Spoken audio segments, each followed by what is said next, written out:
दोस्तों, अब हम चंद्रभूषण पांडे जी, जो राज्यपाल के विधि सलाहकार रहे हैं, पूर्व न्यायाधीश हैं, भारत परिषद और नैतिक पार्टी के राष्ट्रीय अध्यक्ष हैं, मैं जानना चाहूँगा कि अयोध्या से जो 11 फरवरी को नई राजनीति की घोषणा कर रहे हैं, ये नई राजनीति क्या है? अभी तक जो राजनीति चल रही थी सब घिसी पिटी पुरानी है और उस राजनीति से काम नहीं चल रहा है देश का।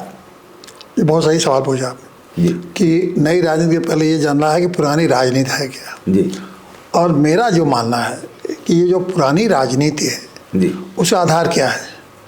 उसका आधार जो मैंने अभी तक समझा है, तीन बात है, बस तीन ही बात है जी। पहला ये आरक्षण, जाति आरक्षण जी, दूसरा ST एक्ट जी, और तीसरा विकास। इसके अलावा और कोई बात आप इस राजनीति में आप नहीं सुनेंगे। बाकी तो कार्यक्रम है जी, लेकिन जो आधार है राजनीति का वो यही तीन है जी।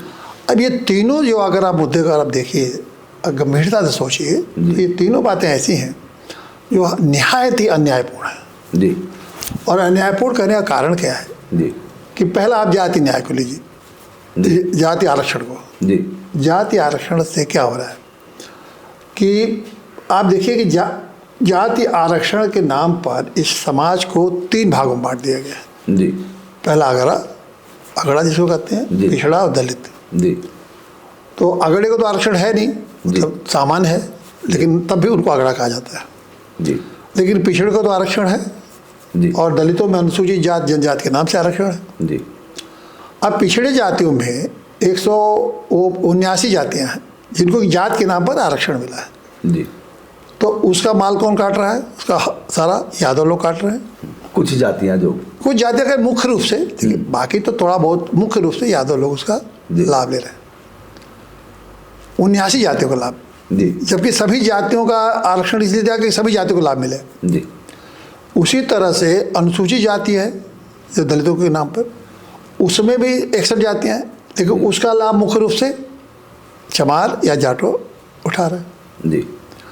तो अब ये अगर उन जातियों को अगर नहीं मिल रहा है, जो 4 जातियों को छोड़ के 6 जातियों को, तो अन्याय नहीं है, क्योंकि उनको आरक्षण जात के ही नाम पर मिला ना।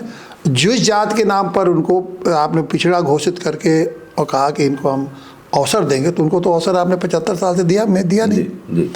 उसी तरह से अनुसूचित जातियों में जात के ही नाम पर उनको दिया कि इनको जात के नाम पर अनुसूचित जात बना देंगे तो इनको लाभ मिलेगा, तो उनको तो लाभ मिला नहीं। तो ये अन्यायपूर्ण है कि नहीं? ये बहुत अन्याय।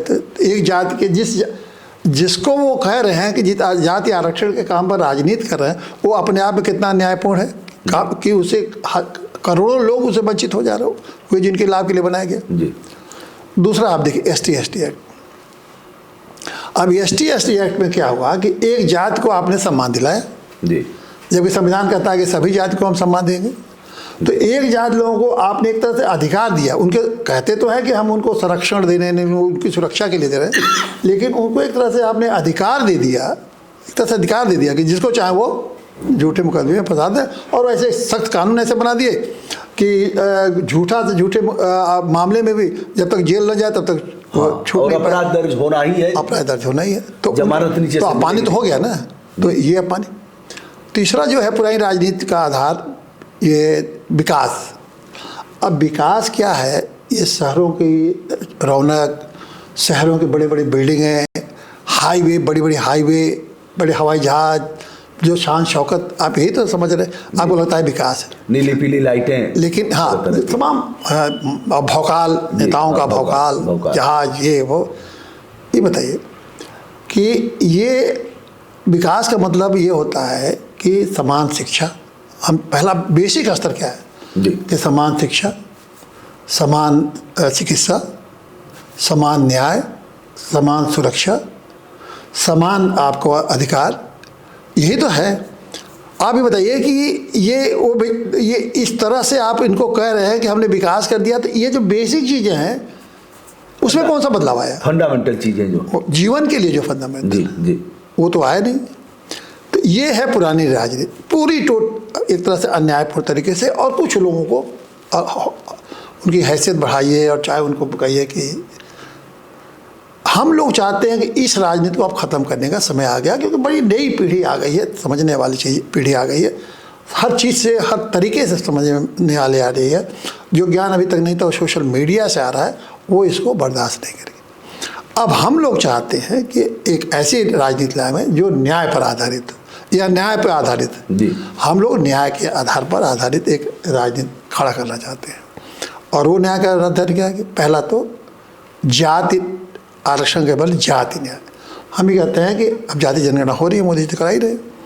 अब जब जाति जनगणना होगी तो उनको जिन जातियों को नहीं मिला, कभी नहीं मिलेगा जाति आरक्षण। अभी तक 75 साल में नहीं मिला तो 100 साल में भी नहीं मिलेगा। तो इसलिए ज़रूरी है कि हर जातियों को आप उनकी संख्या के आधार पर आवंटन कर दीजिए, जितना उनका हक वैसा दे दीजिए। जितनी नौकरी है, जितनी जहाँ जहाँ भी आरक्षण है वो वहाँ उनको अपनी संख्या के आधार पर बांट दीजिए। ये जाति न्याय हो जाएगा, न्याय हो जाएगा, किसी जातियों को कोई परेशानी नहीं होगी। दूसरी बात हम लोग कह रहे हैं कि ये जो ST एक्ट की जगह पर वहाँ भी न्याय करिए। और वहाँ न्याय ये है कि जैसे ST आरक्षण, उनको ST एक्ट को एक विशेष जाति को आरक्षण वो संरक्षण मिला है, उसी तरह से नागरिक सम्मान संरक्षण या सुरक्षा, जो भी उसका नाम है, नागरिक सम्मान सुरक्षा अधिनियम बना दीजिए। और उनको भी कोई अगर अपमानित करता है तो उसी तरह से उनको भी दंडित किया जाए जैसे ST एक्ट में होता है, तो उनको भी न्याय मिल जाएगा। और ये जो है आप विकास के नाम पर हम ये चाहते हैं, हम लोग ये चाहते हैं कि विकास क्या नहीं लग रहा है कि दोनों तरफ से दुरुपयोग शुरू होगा, जैसे उधर से दुरुपयोग हो रहा था? तो आप मान के चलना है दुरुपयोग हो तो ख़त्म ही कर दीजिए उसको जी। तो इसकी भी जरूरत नहीं पड़ेगी। अगर दुरुपयोग हो रहा है, मान रहे हैं, तो आप तब तो तुरंत ही ख़त्म कर देना चाहिए। और नहीं अगर आप मानते हैं कि दुरुपयोग हो रहा है तो इनको भी सुरक्षा देना चाहिए जी। तो तीसरी बात वही, अच्छा तीसरी बात जो मैं आपसे कह रहा था कि ये जो विकास वाला, उसमें मैं ये कह रहा हूँ कि विकास वाले मामले में फिर आप आप विकास के मामले को भी आपको बहुत गंभीरता से लेना पड़ेगा। और इसीलिए हम लोग कहते हैं कि माँ के गर्भ से शमशान तक आप सभी व्यक्तियों को, क्योंकि समान शिक्षा वगैरह तो आप दे नहीं पाए, तो सभी व्यक्तियों को गर्भ से, जैसे बच्चा गर्भ से आया तब गर्भ से शिक्षा को, स्वास्थ्य को, रोजगार को, आवास को, उसके जो भी ज़रूरतें हों, उसके जीवन में जो भी ज़रूरतें हों, और शमशान के सम्मानजनक ढंग से उसका विसर्जन भी हो, अंतिम संस्कार भी हो, इस सब को आप कानून बना दीजिए। हम लोग तो कहते हैं 15 कानून बना के उनको दे दीजिए। क्योंकि आप अभी उम्मीद किए हैं कि इनको जो न्याय मिलेगा, अभी तो जो व्यवस्था विकास है कि नेताओं की कृपा पर मिलेगा। आपको जो कुछ भी मिलेगा, विकास का जो मॉडल चल रहा है उसमें आपको जो भी मिलता है नेताओं की कृपा पर मिलता है, अफसरों की कृपा पर मिल रहा है। हम चाहते हैं कि ये कृपा वाला नहीं, न्याय यही कहता है कि माँ के गर्भ से शमशान तक अधिकार दे के उनको संरक्षित कर दीजिए ताकि उनको किसी को कृपा पर नहीं जीना पाए। तो ये है राजनीति। व्यक्ति न्याय, वो जाति न्याय, व्यक्ति न्याय, जिंदगी न्याय, तो ये तीनों दे दीजिए। तो यही हमारी नई राजनीति की घोषणा हम करेंगे।